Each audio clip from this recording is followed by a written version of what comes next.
अब चूंकि हम सेल के बारे में समझ गए, सेल रेफरेंस हम समझ गए, सेल का एड्रेस कैसे निकलता है, तो अब हमें इस बारे में बात करनी है। एक्सेल का काम होता है मेनली कैलकुलेशन वगैरह करना, और कैलकुलेशन के लिए हम यूज करते हैं फॉर्मूला का। ठीक है, तो अब हमारा जो सबसे महत्वपूर्ण काम है वो ये है कि हम फॉर्मूला किस प्रकार से लगाते हैं उसके बारे में जानकारी ले लें। ठीक है, तो यहां पे आपको फॉर्मूले कैसे लगाते हैं या फॉर्मूले का क्या प्रयोग है, किस तरीके से यूज करते हैं, उसको बहुत ही सिंपल शब्दों में दिखाया गया है।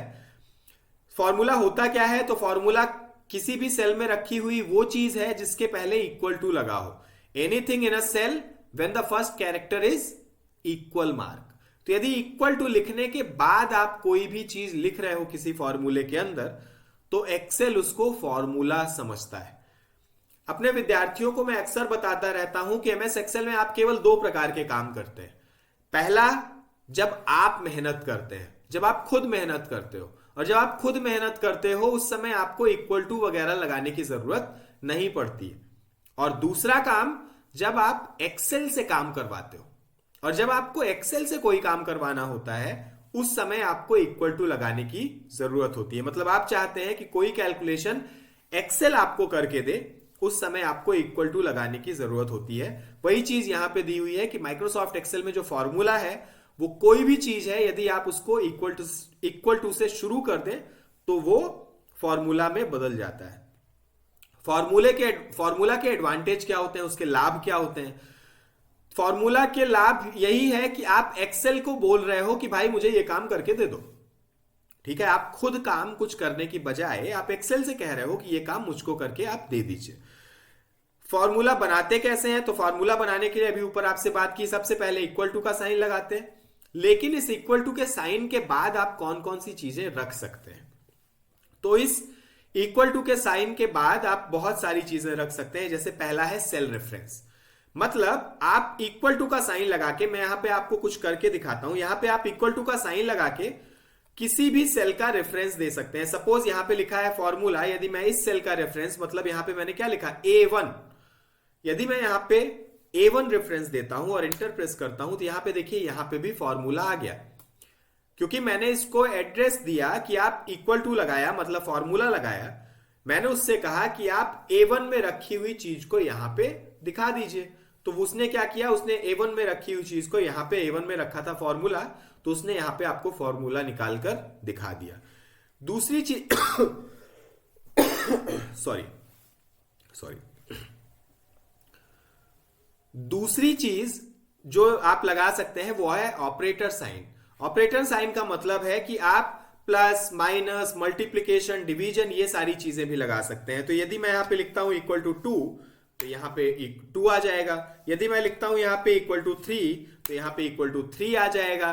लेकिन यदि मैं यहां पे लिखता हूं इक्वल टू 2 और फिर मैं एक ऑपरेटर लगा देता हूं मल्टीप्लीकेशन वाला, और फिर मैं लिखता हूं 3, तो यहां पे 2 को 3 से मल्टीप्लाई करके उसका रिजल्ट आपको दिखा देगा। यदि मैं यहां पे लिखता हूं इक्वल टू और यहां पे लिखता हूं 15 और डिवाइडेड बाय यदि मैं करता हूं 4, तो यहां पे 15 को 4 से डिवाइड करके आपको उसका रिजल्ट दिखा देगा। ठीक है, अगली चीज हम देखते हैं, तो ऑपरेटर साइन हो गया। फंक्शंस का मतलब होता है कि आप एक्सेल में बहुत अलग अलग प्रकार के फंक्शन होते हैं, उन फंक्शंस के बारे में अभी हम आगे चल के पढ़ने वाले हैं। तो हाँ, आप फंक्शन को भी यूज कर सकते हैं। जैसे एक बहुत ही सिंपल सा फंक्शन है सम का फंक्शन। तो आपने इक्वल टू लगाया, उसके बाद फंक्शन लगाया, फंक्शन लगाने के बाद आपने उसके पैरामीटर दिए, तो हमने ये तीनों पैरामीटर ले लिए और आपने इंटर प्रेस किया। तो क्या हुआ, इस फंक्शन, चूंकि वो फंक्शन जोड़ने का था, तो उस फंक्शन ने आपके ऊपर के सारे चारों अंकों को जोड़ के आपको यहां पे रिजल्ट दिखा दिया। इसके अलावा आप टेक्स्ट भी लिख सकते हैं, इक्वल टू के बाद टेक्स्ट भी लिख सकते हैं। आपका प्रश्न होगा कि टेक्स्ट की क्या जरूरत, कैलकुलेशन के लिए टेक्स्ट का प्रयोग तो किया नहीं जाता।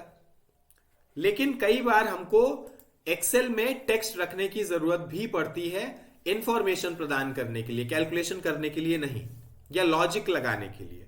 तो हम यहां पे टेक्स्ट भी रख सकते हैं, लेकिन टेक्स्ट के साथ एक हमें शर्त लगानी होती है। वो होती है, टेक्स्ट को हम जब कभी भी रखेंगे तो हमेशा कोटेशन में रखेंगे। यहां पे जैसे लिखा हुआ है ना, एक्सेल इज माई फेवरेट, तो यहां पे डबल इन्वर्टेड कॉमा लगा हुआ है।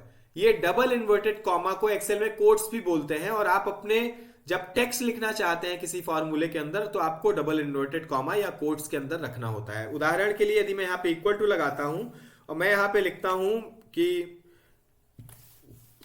एक्सेल इज ऑसम, इंटर यदि प्रेस करूंगा तो यहां पे एरर आएगी।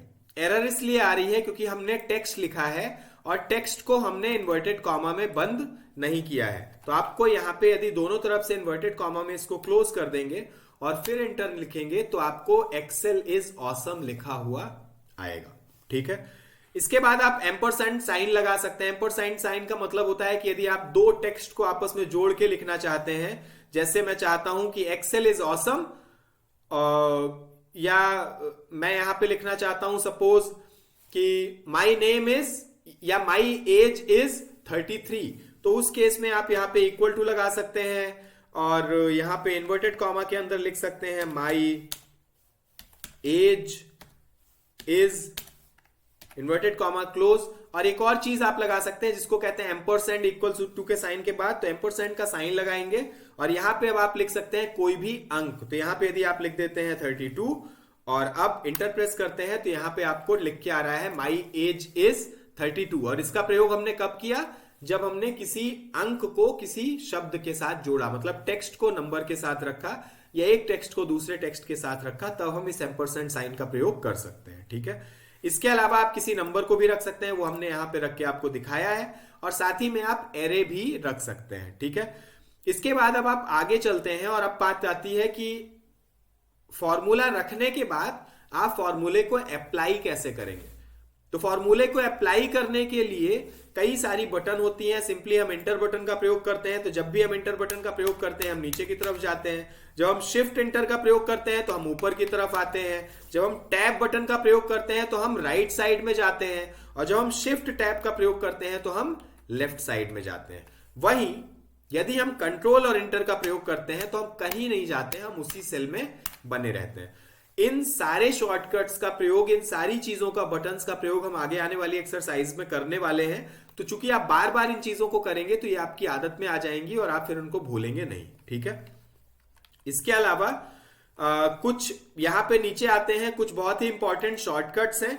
इन शॉर्टकट्स को भी हम देख लेते हैं। तो कट, कॉपी, पेस्ट, ये आपको पता ही है। सेव करना कंट्रोल एस से होता है। सेव एज के लिए F12 प्रेस करते हैं। यहां पे कंट्रोल एरो जो है ये आपको बता रहा है कि आप एक जगह से दूसरी जगह यदि जाना चाहते हैं तो आप कंट्रोल एरो का प्रयोग कर सकते हैं। जैसे आप यहां पे अभी इंपॉर्टेंट शॉर्टकट्स में है, मतलब अभी आप A19 में है, आप चाहते हैं कि यहां सबसे नीचे आप A28 में आ जाएं। उस केस में आपको कंट्रोल के साथ डाउन एरो प्रेस करनी है, आप एक बार में सबसे नीचे आ जाएंगे। अदरवाइज आपको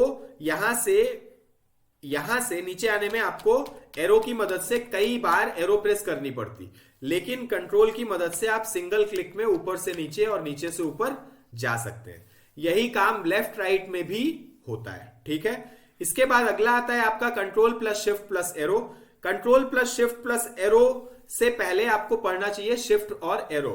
तो यदि शिफ्ट के साथ हम एरो प्रेस करते हैं तो ये नीचे की तरफ सिलेक्ट कर रहा है, यदि ऊपर की तरफ करना चाहें तो ये ऊपर की तरफ सेलेक्ट करेगा।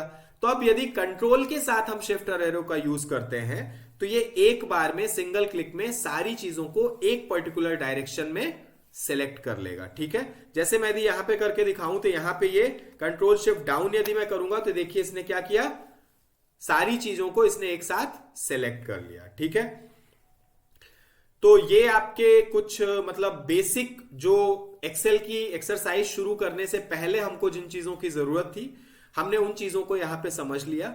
और अब हम अपनी मेन एक्सरसाइज शुरू करते हैं, और आशा करता हूं कि अभी तक की चीजें भले आपको बोरिंग लगी हों, लेकिन आगे की चीजों में आपको बहुत आनंद आएगा।